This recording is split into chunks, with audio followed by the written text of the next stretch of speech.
आप देख रहे हैं खौफनाक रातें मेरे साथ। दोस्तों, अगर आपको भी भूतिया कहानियां सुनने का शौक है तो मेरे चैनल को सब्सक्राइब कीजिए।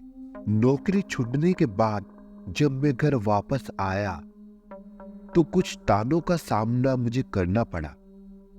दोबारा से परिवार के माहौल में ढलने में मुश्किल भी हुई, पर सबसे ज्यादा तकलीफ तब हुई जब घर वालों ने मेरे पलंग को ही हटा दिया था। तब मेरे बड़े भैया ने मुझे कुछ पैसे दिए कि मैं एक नई खाट ले आऊं, मगर जितने पैसे थे उसमें एक पुराना खाट भी नहीं आ सकती थी। दुकान पर पूछने गया तो वहां भी उतने में कुछ नहीं मिला। पर दुकान के बगल वाले घर से एक आदमी जो लगातार मुझे ही देखे जा रहा था बाहर निकला और बोला कि मेरे यहाँ पुरानी खाट पड़ी है, सस्ते में दे दूंगा। उसने खाट दिखाई तो वो एकदम सही हालत में थी, नई जैसी थी, पर उस आदमी ने ज्यादा पैसे नहीं मांगे। ये देखकर मुझे हैरानी हुई, मगर अपना फायदा होते हुए देख मैंने कुछ नहीं कहा। रात को खाना खाने के बाद मैंने राहत की सांस ली कि अब सोने का तो ठिकाना हुआ कम से कम। थोड़ी देर टहलने के बाद बिस्तर लगाकर मैं सोने चला गया। सोते सोते मुझे ऐसा लगा कि अचानक ही मुझे कोई धक्का दे रहा है और फिर मुझे किसी खाई में धकेल रहा है। पूरा शरीर दर्द कर रहा था। चीखते हुए मेरी नींद खुली तो मैं पसीने में लथपथ था। मुझे लगा कि कोई बुरा सपना होगा तो मैं दोबारा सोने लगा, लेकिन खाट पर लेटते ही मुझे ऐसा लगा कि कोई मेरे कंधों को जोर से जकड़े हुआ है और मेरे पैरों को किसी ने पकड़ लिया है। दोबारा से मेरा पूरा शरीर दर्द करने लगा। मैं चाहकर भी उठ नहीं पा रहा था। हैरत की बात तो ये थी कि ये कोई सपना नहीं था, सच में कोई मेरे शरीर को जकड़े हुए था। मेरी चीख सुन सभी घर वाले वहां फौरन आ गए और उतने में ही ये सब अजीब चीजें भी रुक गई। बुरा सपना था ये बोलकर उन्होंने फिर से सो जाने को बोला, पर खाट पर दोबारा बैठने की अब मेरी हिम्मत ही नहीं थी। वो रात मैंने जमीन पर ही गुजारी और अगले दिन मुझे ऐसा लगा कि शायद कल रात जो हुआ वो सब मेरा एक वहम था। खुद को समझाते हुए अगली रात में फिर उसी खाट पर सोया। कुछ देर तो मुझे नींद ही नहीं आई। फिर जब कुछ देर तक कोई भी अजीब चीज नहीं हुई तो मेरी आंख लग गई। पर आधी रात में एक बार फिर मुझे लगा कि कोई मेरे शरीर को पीछे की ओर खींच रहा है।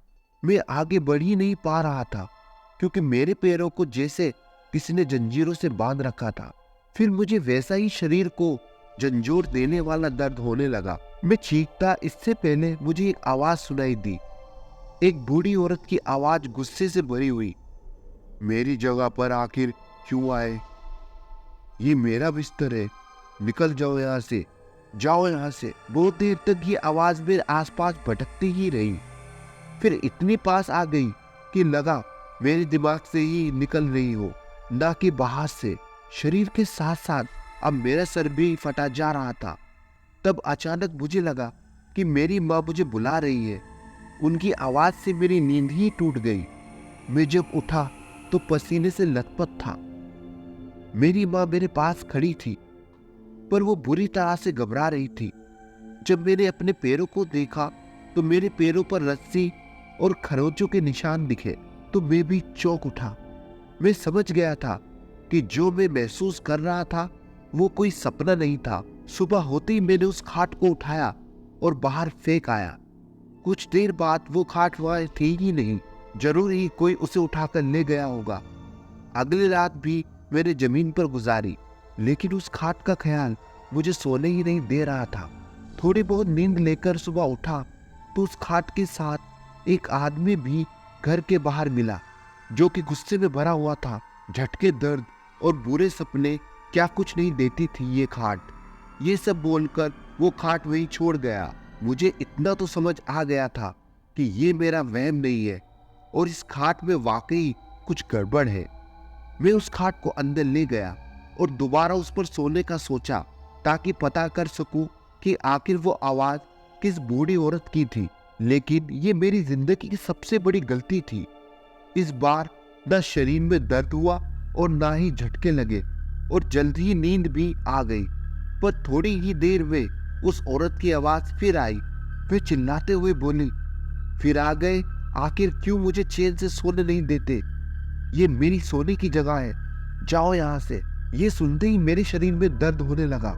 ऐसा लग रहा था जैसे मैं कहीं ऊपर से बहुत जोर से गिर रहा हूँ। थोड़ी देर बाद ये सब रुक गया, पर ऐसा लगने लगा जैसे खाट हवा में झूल रही हो, अपने कंधों पर उठाए कोई उसे ले जा रहा हो। मैं सहमा जा रहा था, डर ने जैसे चारों ओर से मुझे घेर लिया हो। मैं नींद में था, फिर भी सब महसूस कर रहा था।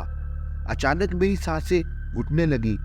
मैंने सर नीचे करके देखा तो खाट के चारों ओर आग लगी हुई थी। मैंने चिल्लाने की कोशिश की, मगर गले से आवाज ही नहीं निकल रही थी। लेकिन इसके कुछ ही पलों बाद मेरा हाथ और पैर आजाद हो गए। मैं तुरंत उठकर बैठा, लेकिन मैंने जो देखा उससे मेरे रोंगटे खड़े हो गए। एक डरावनी सी बूढ़ी औरत ठीक मेरे सामने बैठी थी। उसे देखते ही मैं चिल्ला उठा और मेरी नींद टूट गई। हाफते हुए मैं चारों तरफ देखने लगा, पर सब एकदम नॉर्मल था। बस मेरे पूरे शरीर पर घाव थे। मैं समझ चुका था कि ये किसी बूढ़ी औरत के सोने की जगह थी, जो शायद अब इस दुनिया में नहीं है, लेकिन फिर भी उसे यही सोना पसंद है। अगली सुबह मैं दोबारा उस खाट को उसी आदमी को दे आया जिससे इसे खरीदा था। उसे इन सब चीजों के बारे में बताया तो ये मालूम हुआ कि उसकी माँ ने कुछ ही दिन पहले इस खाट पर दम तोड़ा था।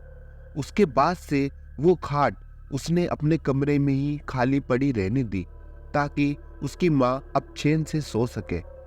चाहे जो भी हो, मैं उस खाट के भयानक एक्सपीरियंस को कभी नहीं भूल पाऊंगा। तो दोस्तों, अगर आपको मेरी ये कहानी पसंद आई हो तो मेरी वीडियो को लाइक करना मत भूलना। साथ में चैनल को सब्सक्राइब भी कर देना, जिससे मैं आपके लिए और भी भयानक और खौफनाक कहानियां लेकर आता रहूं।